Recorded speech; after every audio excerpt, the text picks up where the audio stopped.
त्वा गणपतिं हवामहे कविं कवीनामुपवस्त्रवस्तवं ज्येष्ठराजं ब्रह्मणस्पदः शृण्वन् हृदिभिः प्रणो देवि सरस्वत्यै वाजेभिर्वाजिनीवती दिनामभित्रयवतो गणेशाय नमः सरस्वतये नमः श्रीगुरुभ्यो नमः हरि ओम. Om Swastiastu. Om Swastiastu. Wanakam.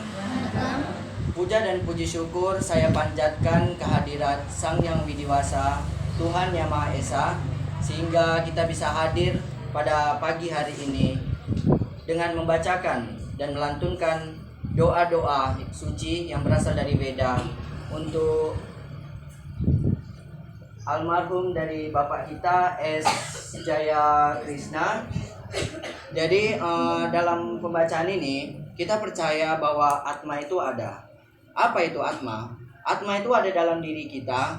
Atma itu bersifat abadi, tidak bisa dibunuh oleh senjata apapun. Lalu siapa itu Atma? Atma adalah sebagai saksi atas kepergian kita nanti ke atas sana. Jadi Atma itu bukan jahat atau bukan baik. Jadi tubuh inilah yang selalu berbuat baik dan tubuh yang berbuat jahat. Lalu Atma yang menjadi saksi atas segala perbuatan-perbuatan kita. Lalu Atma itu akan menuju ke moksha atau paramasiwa atau alam yang satu, yaitu dengan manunggal kepada Sang Yang Widiwasa. Lalu di dalam pratana yang kita bacakan, Yella muniye irewanumniye, engkau adalah segalanya, engkaulah Tuhan. Kanem porlelam kadawuleniye, engkau Tuhan yang dilihat dalam setiap benda. Tuhan itu berada di mana-mana. Anbomniye anamumniye, engkau adalah cinta kasih dan engkau adalah kebenaran. Ane warinullatulire pawanomniye, engkau yang bersemayam di dalam hati setiap orang. Unilam veraya wadumile, tiada yang lain kecuali engkau ya Tuhan. Unme yunanda utamaraka, yang mengerti tentang kebenaranmu, mengenalmu. Nan meyom ti meyom ya wadumiye, engkau yang berada pada yang baik dan yang buruk. Jadi seperti kita nonton film Mahadewa atau film apapun dari kisah para dewa, kenapa Siwa selalu memberikan berkatnya kepada orang buruk, kepada orang jahat, bahkan dia yang menghancurkan segala kebenaran gitu. Dari poin kisah para dewa ini, bahwa seseorang sejahat-jahat apapun, pasti di dalam hatinya ada ketulusan. Dalam hatinya pasti ada cinta kasih. Jadi orang walaupun sejahat apapun, di dalam hatinya pasti ada titik terang. Jadi makanya Tuhan tidak memandang siapa yang baik dan siapa yang buruk. Semua itu sama jika hatinya tulus dan ikhlas menyembah kepada Tuhan. Jadi di dalam Siwa Puranam ada sebuah ayat yang kita bacakan juga.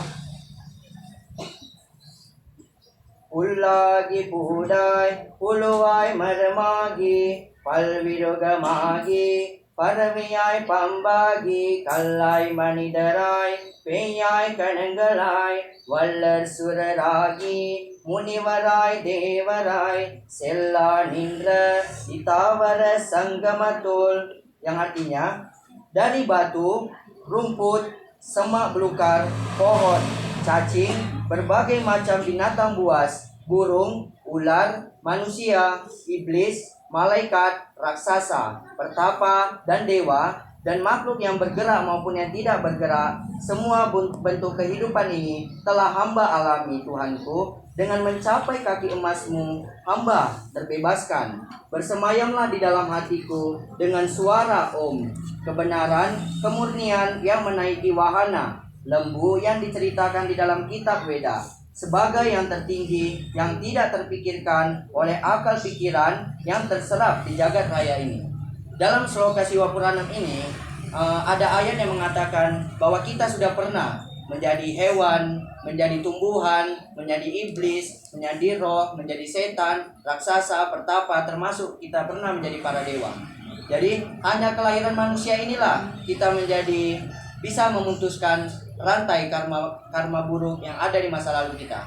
Kalau kita menjadi pohon, kita nggak tahu ini baik atau ini buruk. Kalau kita jadi hewan, kita pun tidak bisa membedakan hal yang baik dan hal yang buruk. Dan kita juga nggak mengenal Tuhan.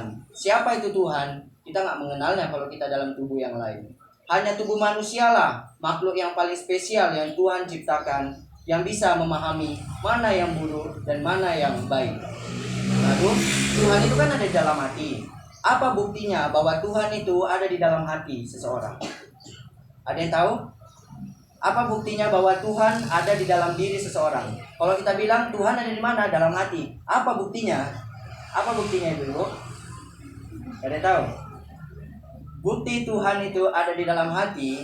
Yang pertama adalah teja, yaitu api. Api ini adalah rangkaian dari Panca Mahabhuta. Panca Mahabhuta adalah 5 elemen dasar yang ada dalam tubuh manusia. 5 elemen inilah, yaitu Tuhan itu sendiri dalam energi kecilnya di dalam tubuh kita. Yang pertama ada api. Loh, kok bisa ada api, Pak? Karena api kan bisa memusnahkan kita. Apalagi kalau api itu bisa kebakaran loh rumah kita kan. Api yang di dalam tubuh kita ini adalah api yang kecil, yaitu misalnya kita kepanasan, entah kita lari, entah kita olahraga dan lain-lain, maka tubuh kita pasti akan mengeluarkan panas. Panas itulah adalah bentuk Tuhan dalam diri. Lalu yang kedua adalah apa? Apa adalah air.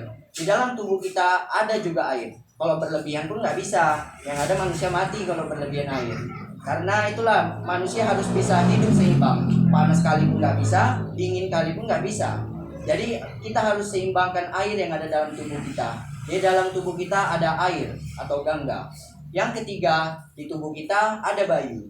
Bayu artinya adalah angin.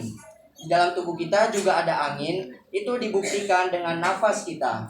Jadi ketika kita menarik nafas, itu adalah ang. Ketika kita menahan nafas, itu adalah Ketika kita mengeluarkan nafas, itu adalah mang. Makanya AUM, bukan om. Jadi aum. Jadi dia bergema suara om itu om, bukan om. Nanti kira om becak mana lah yang gitu ya kan. Jadi suara Tuhan adalah om. Jadi suara Tuhan itulah yang melambangkan nafas kita. Lalu kenapa kita memakai bunga ketika untuk meletakkan pada C atau apa gitu? Bunga melambangkan kelahiran, kehidupan dan kematian. Bunga itu pertama kuncup, lalu dia mekar dan dia langsung layu. Itulah lambang dari kehidupan ini. Makanya kita kalau sembahyang kita selalu memakai bunga. Kita bukan memakai yang lain-lain gitu. Karena bunga lah bentuknya yang indah. Lalu yang keempat adalah angkasa. Angkasa itu adalah sebuah elemen yang tersembunyi di dalam ulu hati kita atau ruangan di mana tidak ada oksigen sama sekali. Yang kelima adalah tanah. Tanah di dalam tubuh kita adalah kulit kita, tulang-tulang kita, bahkan seperti ketika manusia yang telah tiada sudah dikremasi, pasti dia akan berubah menjadi tanah. Itulah dikatakan manusia itu lahir dari tanah.